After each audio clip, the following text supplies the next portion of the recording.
कौन सी तिथि? पंचमी।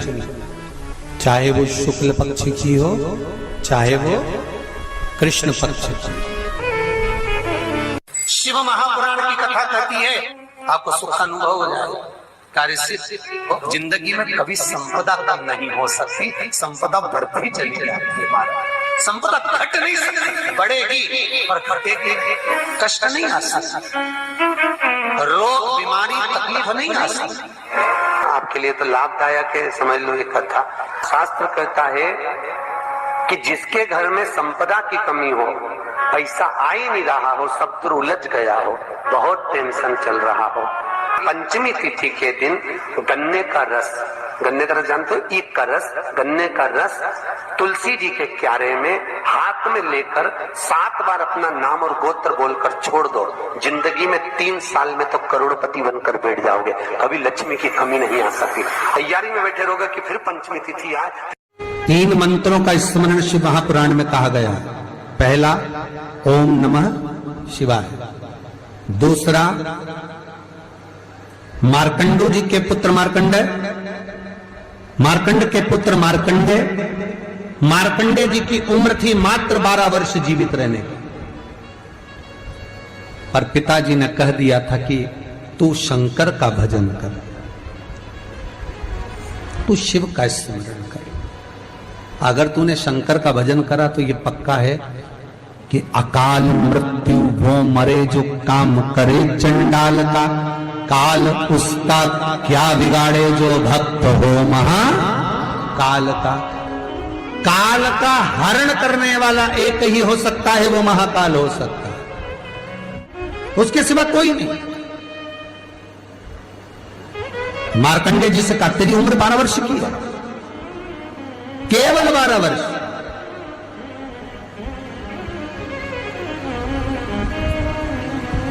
पूछा पिता जी से चरण पकड़कर मार्कंडे जी पूछते हैं मैं 12 वर्ष बाद मर जाऊंगा? हाँ, प्राण छूट जाएंगे।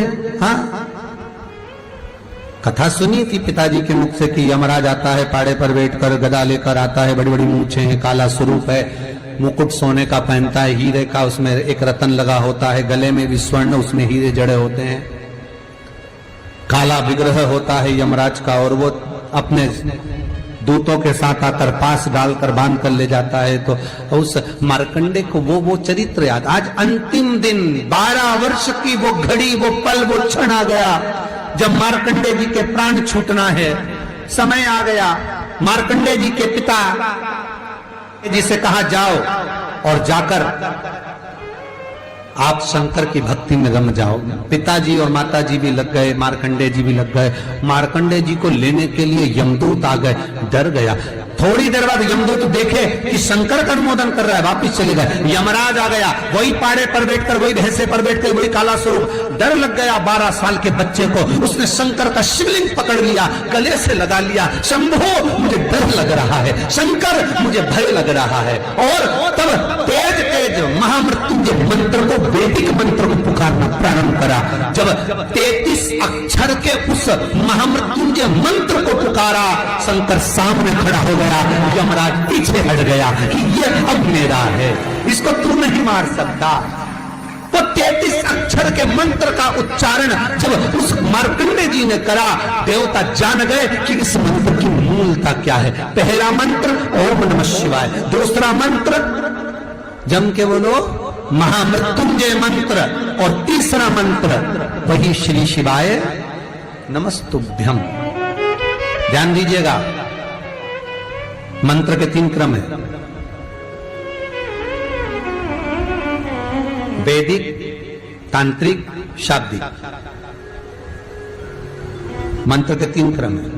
तीनों मंत्र देख लीजिए, तीनों का क्रम देख लीजिए।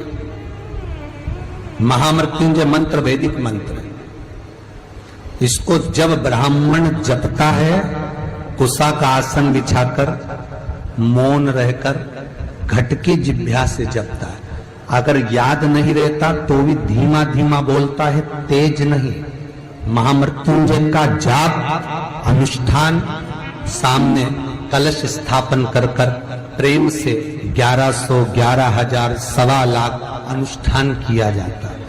ओम नमः शिवाय का जाप चलते फिरते किया जा सकता है। श्री शिवाय नमस्तुभ्यम शाब्दिक मंत्र है।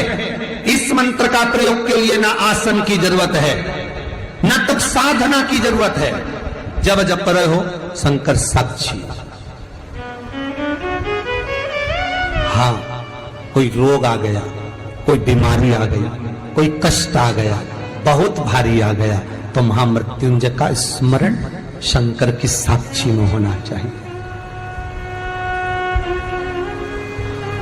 वो 33 अक्षर का महामृत्युंजय मंत्र, वैदिक मंत्र, शिव की साक्षी में। पर दुनिया के लोग आज वो चिल्ला चिल्ला के उस मंत्र का स्मरण करते हैं, वो श्रेष्ठ नहीं है।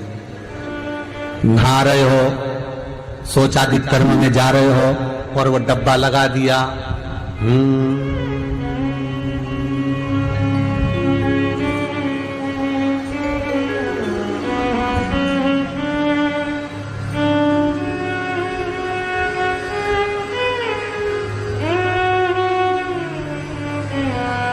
अब मंत्र चल रहा है, आप मन से बोलिए, बोलना आवाज नहीं आना चाहिए। आज भी स्कंद पुराण कहती है कि भगवान शंकर ने अन्नपूर्णा के दरवाजे पर पहुंचकर जब काशी में भिक्षा मांगी थी तो अन्नपूर्णा ने कहा था, ए शंकर, मैं उस गरीब से गरीब व्यक्ति का भी भंडार भर के रखूंगी, बस एक गलती नहीं होना चाहिए कि जहां भोजन बने उस स्थान पर बैठकर, उस स्थान पर खड़े होकर भोजन बनाते समय उस भंडार गृह में झूठा नहीं होना चाहिए। तो मैं भर दूंगी भंडार।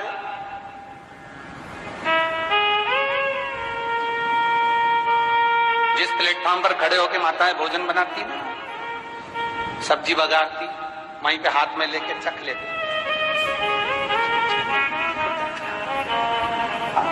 वहीं हरियो जगदम्बा, विचार तो करो। भले तुम भगवान को भोग नहीं लगा रही पर पति तो परमेश्वर है।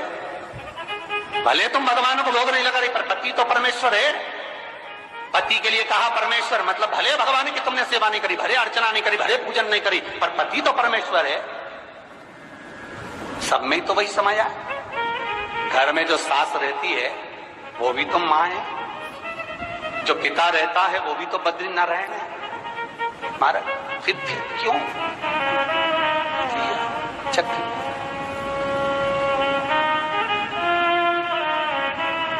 तुम चक कर भी बनाना तो भी तुम्हारे घर में स्वाद नहीं रहेगा।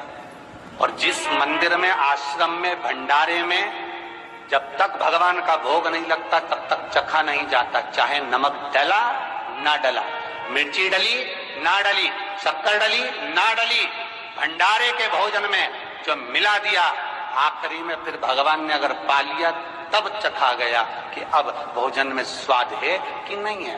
तो कभी अन्नकूट की जो सामग्री बनती है, सब्जी बनती है, राम भाजी बनती है, राम भाजा बनता है, मिक्स वेज सब्जी बनती है, भगवान के भंडारे की कद्दू की सब्जी बनती है, उसमें आप भले मिर्ची ना डली, नमक ना डला, फिर भी घर में एक पूरी खाते होगे, वहां 4 निपटा क्या होगा?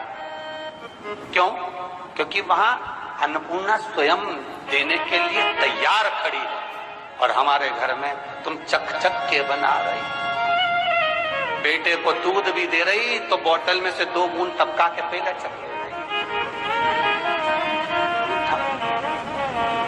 बाहर चले जाओ, बाहर चख सकते हो, बाहर जाकर पाओ, फिर बच्चे के लिए दूध में शक्कर मिला लो। चाय बनाते हुए गैस के ऊपर चाय रखी है, मई उकल रही, मई से चाय की चन्नी से लेके फिर छक ली। कैसे आएगा अन्नपूर्णा, ये तो बताओ। लोग कहते हैं हमारे घर में सारा सुख है गुरुजी, पर शांति नहीं है। हमने शांति ना जाने चली गई क्योंकि किचन में किचकिच भर आ गई। शांति कहां से होगी?